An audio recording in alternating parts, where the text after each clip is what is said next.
Hi friends, welcome back to Mazhathulli creations. ഈ channel നിങ്ങൾ ആദ്യമായിട്ടാണ് കാണുന്നതെങ്കിൽ സബ്സ്ക്രൈബ് ചെയ്യാൻ മറക്കല്ലേ. മൈഥിലിയും വൈശാഖും ആരും കാണാതെ രക്ഷപ്പെടാൻ ശ്രമിക്കുകയാണ്. പക്ഷേ ആ പണം കിട്ടിയാൽ മാത്രമേ ഇവർക്ക് രക്ഷപ്പെടാൻ സാധിക്കൂ. ഇന്ന് തന്നെ പണം കിട്ടും എന്ന് പ്രതീക്ഷിച്ച് വൈശാഖ് മൈഥിലിയോട് പുറത്തിറങ്ങാൻ പറഞ്ഞിരുന്നു. മൈഥിലി കാറിൻ്റെ അരികിലേക്ക് പോയി കാറിലേക്ക് കയറാൻ തുടങ്ങിയപ്പോൾ വൈശാഖ് വിളിച്ചിട്ട് പറയുന്നുണ്ട്, പണം ഇപ്പോൾ തരില്ല, നാളെ കല്യാണം കഴിഞ്ഞതിന് ശേഷം മാത്രമേ തരൂ എന്ന്. ഇത് കേട്ട് മൈഥിലിക്ക് ദേഷ്യം വന്ന് ദേഷ്യത്തോടെ ചോദിക്കുന്നുണ്ട്, അപ്പോൾ നീ അവളുടെ കഴുത്തിൽ താലി കെട്ടുമോ എന്ന്.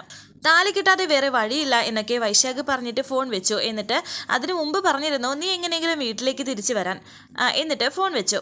ഫോൺ വെച്ചപ്പോൾ മൈഥിലി വിചാരിക്കുന്നുണ്ട്, ഇങ്ങോട്ട് വന്നത് തന്നെ വല്ലാത്ത കഷ്ടപ്പാട് വിട്ടാണ്. ഇനി അങ്ങോട്ട് തിരിച്ച് എങ്ങനെ പോവോ എന്തോ, എല്ലാവരുടെയും കണ്ണിൽ പൊടിയിട്ട് എങ്ങനെ കയറുമോ എന്തോ എന്നൊക്കെയാണ് വിചാരിക്കുന്നത്. ഒരു പർദ്ദ ധരിച്ചാണ് മൈഥിലി പുറത്തിറങ്ങിയത്.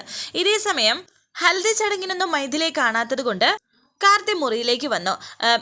എന്തായാലും മഞ്ഞൾ കല്യാണം നന്നായിട്ട് തന്നെ നടന്നു, ഭാഗ്യം എന്നൊക്കെ വിചാരിച്ച് മൈഥിലിയെ അന്വേഷിച്ച് മുറിയിലേക്ക് വന്നതായിരുന്നു കാർത്തി. എന്നാൽ അവിടേക്ക് നോക്കിയിട്ട് മൈഥിലിയെ കാണുന്നില്ല. കാർത്തി വല്ലാണ്ട് ടെൻഷൻ ആകുന്നുണ്ട്. ആ സമയത്താണ് എന്താ ACB എന്ന് ചോദിച്ച് മീനാക്ഷി അവിടേക്ക് വന്നത്. മീനാക്ഷിയോട് മൈഥിലിയെ കണ്ടോ എന്ന് കാർത്തി ചോദിക്കുന്നു. ഇല്ല, മൈഥിലി ചേച്ചി ഹൽദിക്ക് വന്നില്ല എന്ന് പറയുന്നുണ്ട്. അവൾ ഹൽദിക്ക് വരാതിരുന്നത് ഡെലിവറിയുടെ ക്ഷീണമായത് കൊണ്ടാണ്. അതാ ഞാൻ നിർബന്ധിക്കാതിരുന്നത്. ഇവളിത് എന്നോട് പറയാതെ എവിടേക്ക് പോയെന്നൊക്കെ വെപ്രാളത്തോടെ കാർത്തി പറയുന്നുണ്ട്. പുറത്തേക്കെങ്ങും പോയിട്ടില്ല എന്ന് മീനാക്ഷി. സാവിത്രി എവിടേക്ക് വന്നിട്ട് ചോദിക്കുന്നുണ്ട്, ആരെയായി തിരക്കുന്നതെന്ന്. മൈഥിലി അമ്മ കണ്ടോ എന്ന് കാർത്തി ചോദിക്കുന്നു. ഹൽദിക്ക് മുന്നേ കണ്ടതാണ്, എന്താ അവൾ ഇതിനകത്തില്ലേ എന്ന് സാവിത്രി ചോദിക്കുന്നു. ഇല്ല എന്ന് കാർത്തി പറഞ്ഞപ്പോൾ ടെൻഷൻ ആവുകയാണ് സാവിത്രി. പിന്നെ ഗർഭിണിയായ പെണ്ണ് എവിടേക്ക് പോയെന്ന് ആലോചിക്കുന്നു. ആ സമയത്താണ് പുറത്ത് ഈ ഹൽദി ചടങ്ങ് നടന്നുകൊണ്ടിരുന്ന സമയം ഒരു പർദ്ദ ധരിച്ച ഒരു സ്ത്രീയെ സാവിത്രി കണ്ടത്. ഇപ്പോൾ ആ കാര്യം സാവിത്രി ആലോചിക്കുന്നു. അല്ല, പർദ്ദ ധരിച്ച ഒരു സ്ത്രീ ഇതിനകത്ത് കിടന്ന് കറങ്ങുന്നുണ്ടായിരുന്നല്ലോ, അതാരാണെന്ന് സാവിത്രി ചോദിക്കുന്നു. അത് മീനാക്ഷിയുടെ ഫ്രണ്ട് അല്ലായിരുന്നോ, ഞാനും കണ്ടായിരുന്നു എന്ന് കാർത്തിയും പറയുന്നുണ്ട്.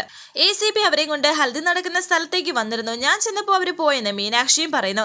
ഏതായാലും പർദ്ദയിരുന്ന കൂട്ടുകാരികൾ എനിക്കില്ല എന്നും മീനാക്ഷി പറഞ്ഞപ്പോൾ ഒരു കള്ള ലക്ഷണത്തോടെ നിൽക്കുന്ന മീനാക്ഷി നോക്കുകയാണ് സാവിത്രി. മീനാക്ഷി തിരക്കിയാണ് ആ സ്ത്രീ വന്നതെന്ന് കാർത്തി പറഞ്ഞപ്പോൾ എന്നെ തിരക്കിയോ, അതാരാണെന്ന് മീനാക്ഷി ചോദിക്കുന്നു. എന്തായാലും ഇതിനകത്ത് എന്തോ അന്തർനാടകങ്ങൾ നടക്കുന്നുണ്ട്, അതെനിക്ക് ഉറപ്പാണെന്ന് സാവിത്രി പറഞ്ഞിട്ട് രണ്ടുപേരെയും ദേഷ്യത്തോടെ നോക്കുന്നുണ്ട്. ശേഷം കാണിക്കുന്നത് വൈശാഖ് ഒരു സ്ഥലത്ത് വളരെ ടെൻഷനോടെ നിൽക്കുന്നുണ്ട്. എങ്ങനെയെങ്കിലും അകത്ത് കടക്കാനുള്ള ഒരു വെപ്രാളത്തിലാണ് മൈഥിലി. മൈഥിലി ഇങ്ങനെ കയറി വരുന്നത് വൈശാഖ് കാണുന്നുണ്ട്. മൈഥിലി അകത്തേക്ക് കടക്കാൻ തുടങ്ങിയപ്പോൾ വൈശാഖ് മൈഥിലിയെ വിളിച്ചു, ഏയ് ഇങ്ങോട്ട് വരാൻ. അങ്ങനെ ഇവർ സംസാരിക്കുന്നു. മൈഥിലിയുടെ കൈ പിടിച്ച് വൈശാഖ് കുറച്ച് മാറി നിന്ന് സംസാരിക്കുന്നുണ്ട്. കാർത്തികനെ തിരക്കുന്നുണ്ടോ എന്ന് മൈഥിലി ചോദിച്ചപ്പോൾ വൈശാഖ് പറയുന്നുണ്ട്, പിന്നെ തിരക്കാതെ, അവിടെ അന്വേഷണം തുടങ്ങിക്കഴിഞ്ഞു. എന്റെ മറുപടി പറയും, എവിടെ പോയിന്നാ പറയേണ്ടത് എന്നൊക്കെ മൈഥിലി പറയുന്നുണ്ട്. പച്ചക്കാളങ്ങളുടെ ഉസ്താദായ ഞാൻ ഇവിടെ നിൽക്കുമ്പോഴാണോ തരികിടകൾക്ക് പഞ്ഞം? ഞാൻ പറഞ്ഞു തരാൻ വഴിയെന്ന് വൈശാഖ്. പിന്നെ എവിടെയെങ്കിലും ആരെങ്കിലും നോക്കിയതിനു ശേഷം മൈഥിലിയുടെ ചെവിയിൽ എന്തോ എന്ന് പറഞ്ഞു കൊടുക്കുകയാണ് വൈശാഖ്. ഈ പർദ്ദ ധരിച്ച സ്ത്രീ, അതായത് മൈഥിലിയുടെ ചെവിയിൽ എന്തോ സംസാരിക്കുന്നത്, വൈശാഖ് എന്തോ സംസാരിക്കുന്നത് മീനാക്ഷി അതുവഴി വരുമ്പോൾ കാണുന്നുണ്ട്. മീനാക്ഷിക്ക് എന്തോ സംശയം തോന്നുന്നു. മീനാക്ഷി അവിടെ നിന്ന് നോക്കുന്നത് മൈഥിലി കാണുന്നുണ്ട്, വൈശാഖും കാണുന്നു. മീനാക്ഷി അവരുടെ അടുത്തേക്ക് വരുന്നുണ്ട്. പെട്ടെന്ന് തന്നെ മൈഥിലി അവിടെ നിന്നും ഓടിപ്പോയി.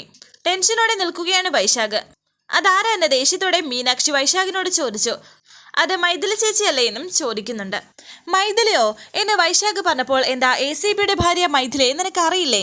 വൈശാഖിന്റെ കോളറിനെ പിടിച്ച് മീനാക്ഷി വീണ്ടും ദേഷ്യത്തോടെ ചോദിക്കുന്നു. പറയടാ, അത് ഇവിടുത്തെ മൈഥിലി ചേച്ചിയല്ലേ? എന്തു കള്ളത്തരം പറയുന്ന ആലോചിക്കുകയാണ് വൈശാഖ്. ശേഷം കാണിക്കുന്നത് മൈഥിലിയെ കാണാത്തതിന്റെ ഒരു വിഷമത്തിൽ നിൽക്കുകയാണ് കാർത്തി. നന്ദിനിയും രാജലക്ഷ്മിയും കൈമളും സാവിത്രിയും അടക്കം എല്ലാവരും അവിടെ തന്നെയുണ്ട്. രാമനും കൂടെ തന്നെയുണ്ട്. നിങ്ങൾ ഇവിടെ എല്ലായിടത്തും നോക്കിയോ എന്നൊക്കെ കൈമൾ ചോദിക്കുന്നുണ്ട്. ഗർഭിണിയായി പെണ്ണ, ഇവളത് എവിടേക്ക് പോയെന്ന് രാജലക്ഷ്മിയും പറയുന്നു. ഇനി വല്ല ഹോസ്പിറ്റലിലും പോയതായിരിക്കുമോ എന്ന് രാമൻ ചോദിച്ചപ്പോൾ സാവിത്രി പറയുന്നുണ്ട്, ഹോസ്പിറ്റലിൽ പോയതാണെങ്കിൽ ഇവിടെ നിന്ന് ആരെങ്കിലും കൂട്ടുപിടിക്കാതെ പോവോ? ഇവിടെ നിന്ന് ആരെങ്കിലും വിളിച്ചിട്ടില്ലല്ലോ. മൈഥിലിയുടെ അച്ഛൻ വന്നിരുന്നോ ഹൽദിക്ക് എന്ന് രാമൻ ചോദിക്കുന്നു. അദ്ദേഹത്തെ കല്യാണത്തിന് ക്ഷണിച്ചതാണ്, പക്ഷേ വന്നിട്ടില്ല എന്ന് കാർത്തി. തിരക്കിനിടയിൽ വന്നിട്ട് അച്ഛനും മോളും കൂടി പുറത്തേക്ക് പോയോ എന്ന് ചോദിച്ചതാണ്. നീ അവളെ ഒന്ന് വിളിച്ചു നോക്കാൻ രാമൻ പറയുന്നുണ്ട്. അങ്ങനെ ഫോൺ എടുക്കാനായിട്ട് പോവുകയാണ് കാർത്തി. ആ സമയം മാലതി അവിടേക്ക് വന്നിട്ട് പറയുന്നു, വീട് മാത്രമല്ല ഔട്ട് ഹൗസ് വരെ തിരഞ്ഞു, അവിടെയും മൈഥിലി ഇല്ല. വൈശാഖും അവിടേക്ക് വന്നു. ഷെടാ, ഈ സമയത്ത് ആ കുട്ടി എവിടെ പോയി? അങ്ങനെ അത് കഴിഞ്ഞിട്ട് മാലതി പറയുന്നു, ഒരു കാര്യം പറയാൻ മറന്നുപോയി, ഞാൻ ഈ ഹൽദി നടക്കുന്ന സമയത്ത് കുറേ ഭാഗം ഷൂട്ട് ചെയ്തിരുന്നു. അതിൽ കുറച്ച് സമയത്തൊക്കെ ഈ പർദ്ദ ധരിച്ച ഒരു സ്ത്രീയെ ഇതിൽ കാണാമായിരുന്നു. അത് കേട്ട് വൈശാഖ് ഒന്ന് ഞെട്ടി നിൽക്കുന്നു. അതാരാണെന്ന് ഒരു പിടിയും കിട്ടിയിട്ടില്ല എന്ന് മാലതി പറഞ്ഞപ്പോൾ വൈശാഖ് മനസ്സിൽ വിചാരിക്കുന്നു, ദൈവമേ പിടി വീഴും ഇപ്പം.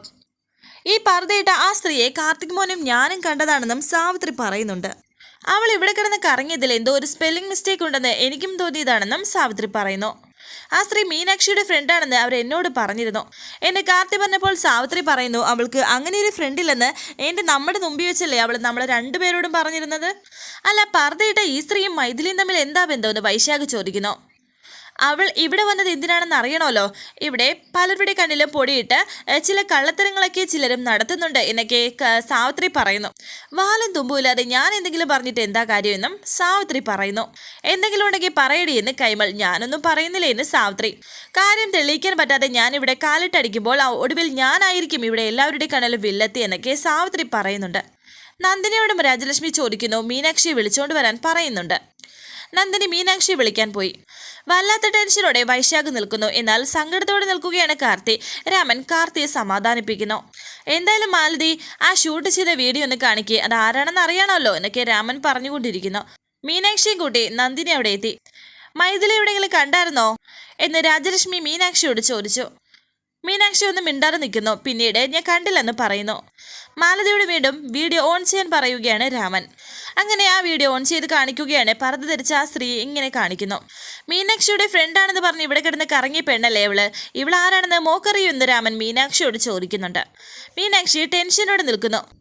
മോളുടെ കൂടെ കോളേജിൽ പഠിച്ച കൂട്ടുകാരികളോ അതോ ഇനിയിപ്പോൾ വേറെ എവിടെയെങ്കിലും വെച്ച് പരിചയപ്പെട്ടതാണോ എന്നും രാമൻ ചോദിക്കുന്നുണ്ട്. എന്ത് പറയണമെന്നറിയാതെ മീനാക്ഷി നിൽക്കുന്നു. ഏതായാലും നിന്നെ തിരക്കാണ് ആ പർദ്ദ പെണ്ണ് ഇവിടെ കിടന്ന് കറങ്ങിയത്. അവൾ ആരാണെന്ന് നിനക്കേ അറിയൂ എന്നും സാവിത്രി പറയുന്നു. ഇവളെ പർദ്ദ കൊണ്ട് മുഖം മറച്ചുകൊണ്ടാണ് എനിക്ക് മനസ്സിലാവാതിരുന്നത്. ഇവളെ എനിക്കറിയാം. ഇവളും ഞാനും കൂടി ഒന്നിച്ച് ഒരു സ്കൂളിൽ പഠിച്ചതാണ്. എന്നിട്ട് അവളുടെ പേര് അഫ്സല എന്ന് പറയുകയാണ് മീനാക്ഷി. എന്ത് പേര് എന്ന് സാവിത്രി മനസ്സിലാവാണ്ട് ചോദിച്ചപ്പോൾ ഉടനെ മാലതി പറയുന്നുണ്ട് അഫ്സല എന്ന്. അഫ്സല എന്നൊരു ഫ്രണ്ട് എനിക്ക് ഉണ്ടായിരുന്നു എന്നും മാലതി പറയുന്നുണ്ട്. അതാരാ ഞങ്ങൾ അറിയാത്തൊരു അഫ്സല എന്ന് രാമനും ചോദിക്കുന്നുണ്ട്.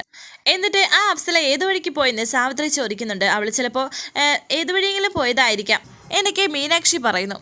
അവളുടെ നമ്പർ കിട്ടാതെ ഞാൻ വിഷമിക്കായിരുന്നു. അപ്പോഴാണ് അവൾ സർപ്രൈസായിട്ട് എൻ്റെ ഹൽദി ചടങ്ങിൽ അവൾ എത്തിയത് എന്നെ മീനാക്ഷി പറഞ്ഞപ്പോൾ സാവിത്രി പറയുന്നു. സർപ്രൈസായിട്ട് വന്നവളെ സർപ്രൈസ് ഒന്നും കാണിക്കാതെ ഏത് വഴിക്ക് പോയെന്ന് ദൈവത്തിന് മാത്രമേ അറിയൂ.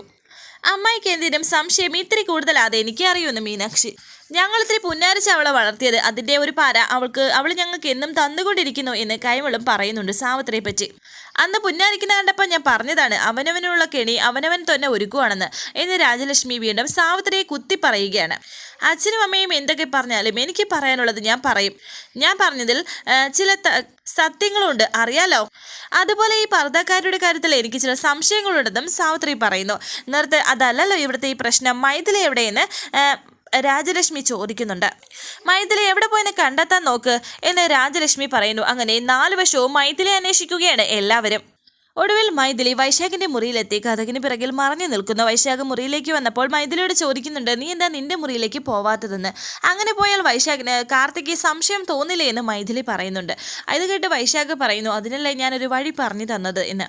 ആ മാർഗം നടപ്പാക്കാൻ എനിക്ക് അവിടേക്ക് എത്തണ്ടേ, എങ്ങനെ എല്ലാവരുടെയും കണ്ണുപറ്റിച്ച് ഞാൻ അവിടേക്ക് എത്തും എന്ന് മൈഥിലി പറഞ്ഞപ്പോൾ വൈശാഖ് പറയുന്നു, വീട്ടുകാരെല്ലാം നിന്നെ ഇപ്പോൾ അന്വേഷിച്ചുകൊണ്ടിരിക്കുകയാണ്. അവർ തിരഞ്ഞു പിടിക്കുന്നതിന് മുമ്പ് ഞാൻ പറഞ്ഞ ആ കാര്യം നീ നടപ്പിലാക്കാൻ ശ്രമിക്കേ, ഇല്ലെങ്കിൽ എല്ലാം പൊളിയെന്ന് വൈശാഖ്. ഇതിൽ കൂടുതൽ ഇനി എന്താപത്ത് വരാനാണെന്ന് മൈഥിലി. എൻ്റെ മൈഥിലി, ഓരോ സെക്കൻഡ് കഴിയുന്തോറും വലിയ പ്രശ്നങ്ങളിലേക്കാണ് നമ്മൾ വഴുതി വീഴുന്നത്. അതിനു മുമ്പ് എങ്ങനെയെങ്കിലും രക്ഷപ്പെടണം. നീ ഞാൻ പറഞ്ഞ കാര്യം ചെയ്യാൻ നോക്ക് എന്ന് വൈശാഖ് വീണ്ടും പറയുന്നുണ്ട്. ആരോ വരുന്നുണ്ട്, നീ മാറിക്കോളാൻ വൈശാഖ് മൈഥിലിയോട് പറയുന്നു. അങ്ങനെ മൈഥിലി വീണ്ടും അവിടെ മറിഞ്ഞു നിൽക്കുന്നുണ്ട്. മീനാക്ഷിയാണ് വൈശാഖിന്റെ മുറിയിൽ എത്തിയിരിക്കുന്നത്. ഇവിടെ ഒരു സംസാരം കേട്ടായിരുന്നല്ലോ എന്ന് മീനാക്ഷി പറയുന്നു. അത് ഞാൻ എൻ്റെ കാമുകിയും മൈഥിലിയുമായി സംസാരിക്കുകയായിരുന്നു. വീടിന് പുറത്തവള് കാത്തു നിൽക്കുകയായിരുന്നു. ഞാൻ അവളെ പറഞ്ഞു വിട്ടുവെന്നും വൈശാഖ് പറയുന്നു. നാശം പിടിച്ച നിന്റെ ഏർപ്പാട് കാരണം എനിക്ക് എത്ര പേരോടാണ് നുണ പറയേണ്ടി വന്നിരിക്കുന്നത്. ഒടുവിൽ ഞാൻ എൻ്റെ മുത്തശ്ശിയോടും നുണ പറഞ്ഞു, നിന്റെ കാമുകി എൻ്റെ ഫ്രണ്ടാണെന്ന്. ഇനി നീ എന്നെ ഇട്ട് ഇങ്ങനെ തീറ്റിക്കാരെ നീ നിന്റെ ലവറിനെ വിളിച്ചോണ്ടൊന്ന് പോവാമോ? ഗത്യന്തരമില്ലാതെ ഞാൻ വെള്ളം വിളിച്ച് പറയും. അതോടെ നീ ഇവിടെ അടി കൊണ്ട് പിടയും എന്നെ മീനാക്ഷി പറഞ്ഞപ്പോൾ വൈശാഖ് പറയുന്നു, എൻ്റെ പൊന്നു മീനാക്ഷി, നീ എടുത്തു ചാടിയെല്ലാം പറയല്ലേ എന്ന്. പിന്നെ എത്രയെന്ന് പറഞ്ഞുകൂടാ ഞാൻ ഇതൊക്കെ സഹിക്കുന്നത് എന്നെ മീനാക്ഷി പറഞ്ഞപ്പോൾ വൈശാഖ് പറയുന്നു, നാളെ താലി കിട്ടുന്നതിന് മുമ്പ് പണം തരാമെന്നാണ് നിന്റെ മുത്തശ്ശിയുടെ അവസാന വാക്ക്. ആ ക്യാഷ് കിട്ടിയാൽ എൻ്റെ പെണ്ണിനൊപ്പം ഞാൻ സ്റ്റേറ്റ് വിടും, അത് ഉറപ്പാണ്. അവസാന നിമിഷം പണം കിട്ടിയതിന് ശേഷം താലി കിട്ടിയതിന് ശേഷമേ പണം കിട്ടൂ എന്ന് പറഞ്ഞാൽ ആ സമയം പബ്ലിക്കായിട്ട് നിന്റെ കരണത്തടിക്കും ഞാൻ. എന്നിട്ട് എന്നെ ചുരിച്ച കഥ മുഴുവൻ ഞാൻ എല്ലാവരോടും വിളിച്ചു പറയുമെന്ന് മീനാക്ഷി പറയുന്നു. അയ്യോ ചതിക്കല്ലേ മീനാക്ഷി. എടോ അങ്ങനെയൊന്നും വരില്ല. എനിക്ക് എൻ്റെ പെണ്ണില്ലാതെ ജീവിക്കാൻ പറ്റില്ല. തൽക്കാലം നീ നാളെ വരെ ഒന്ന് ക്ഷമിക്കുക. എല്ലാം നമ്മൾ വിചാരിച്ചതുപോലെ നടക്കുമെന്നും വൈശാഖ് പറയുന്നു. നടക്കണം, ഇല്ലെങ്കിൽ നാളെ നിന്റെ അന്ത്യമായിരിക്കുമെന്നും ഉറപ്പിച്ച് പറയുകയാണ് മീനാക്ഷി. വരാനിരിക്കുന്ന പുതുപുത്തൻ എപ്പിസോഡുമായി വീണ്ടും കാണാം. Thank you for watching. Please subscribe, like, share my channel.